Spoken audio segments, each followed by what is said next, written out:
खासदार ओमराजे निंबाळकर धाराशिवकडे रवाना। मतदारसंघातील कार्यकर्त्यांशी साधणार संवाद। कार्यकर्त्याशी संवाद साधून आज किंवा उद्या निर्णय कळवणार ओमराजेंची भूमिका।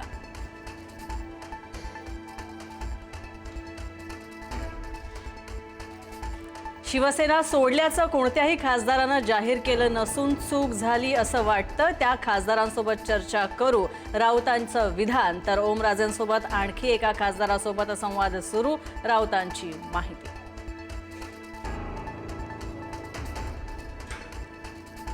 कैलास पाटील आणि वरुण सरदेसाईंची रात्री ओमराजेंशी चर्चा। मध्यरात्री 1 तास बैठक। ओमराजेंच्या मनधरणीसाठी भेट घेतल्याची माहिती। मातोश्रींचा निरोप घेऊन ठाकरेंचे आमदार ओमराजेंना भेटले।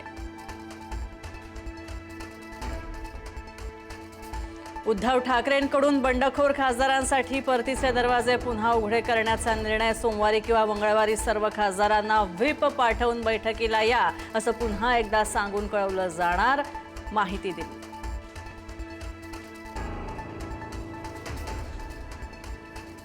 6 बंडखोर खासदारांच्या मतदारसंघामध्ये उद्धव ठाकरेंचा दौरा। खासदारांच्या फुटीनंतर उद्धव ठाकरेंचा पहिलाच दौरा।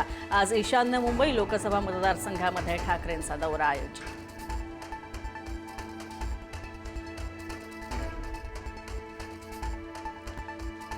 खासदार संजय दिना पाटील यांची कन्या राजुल पाटील यांनी घेतली उद्धव ठाकरेंची भेट। आपण ठाकरेंसोबतच, वडिलांची भूमिका ते घेतील, राजुल पाटील यांचं स्पष्टीकरण। राजुल पाटील ठाकरे सेनेच्या नगरसेविका।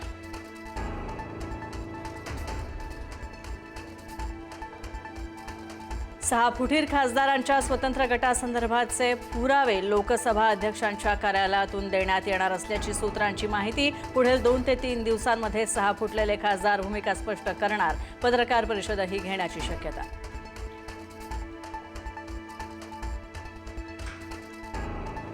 मॉन्सून 23 जून पासून महाराष्ट्रभर सक्रिय होण्याचा अंदाज। तर कोकणात मुसळधार पावसाची शक्यता। महाराष्ट्रामध्ये सध्या उष्णतेची लाट आणि उकाड्याचाही प्रभाव। 24 आणि 25 जूनच्या दरम्यान मॉन्सूनचा जोर वाढण्याचा अंदाज।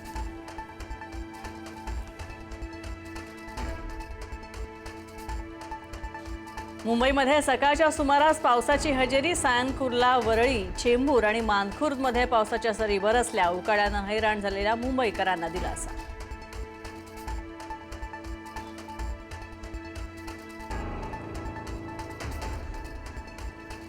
मुंबईला पाणीपुरवठा करणाऱ्या तलावांच्या पाणलोट क्षेत्रामध्ये अवघा 9%च इतका पाणीसाठा। तर पाण्याची भीषण टंचाई भासण्याची शक्यता। मुंबईवर 30% पाणी कपातीचं संकट।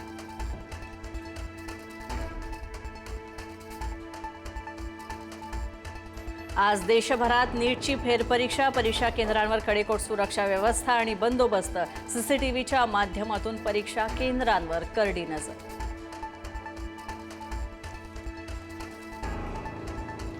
नसरापूर लैंगिक अत्याचार प्रकरणाचा निकाल 25 जूनला लागण्याची शक्यता। चिमुकलीवर झालेल्या अत्याचाराचे पुरावे कोर्टात सादर। आरोपीला कठोर शिक्षा देण्याची सरकारी वकील अजय मिसर यांची मागणी।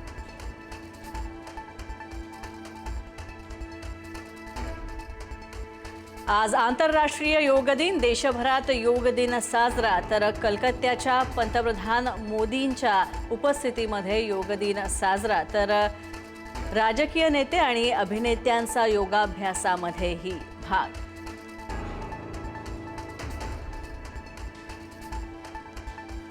मुंबईमध्ये जुहू बीचवर मुख्यमंत्र्यांच्या उपस्थितीमध्ये योग दिनाचा कार्यक्रमाचं आयोजन। तर मुख्यमंत्री फडणवीसांनी केली योग साधना।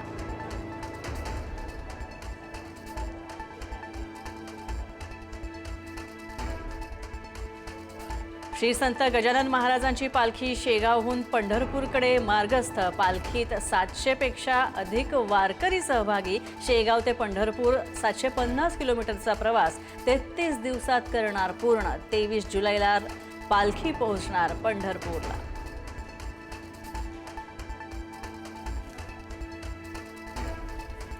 15 वर्षीय वैभव सूर्यवंशीचा नवा धमाका। लिस्ट ए क्रिकेटमध्ये ठोकलं सगळ्यात वेगवान अर्धशतक। तर श्रीलंका असंघाविरुद्ध 11 चेंडूंमध्ये झळकावले अर्धशतक। वैभवनं 20 वर्षांपूर्वीचा जागतिक विक्रम काढला मोडीत।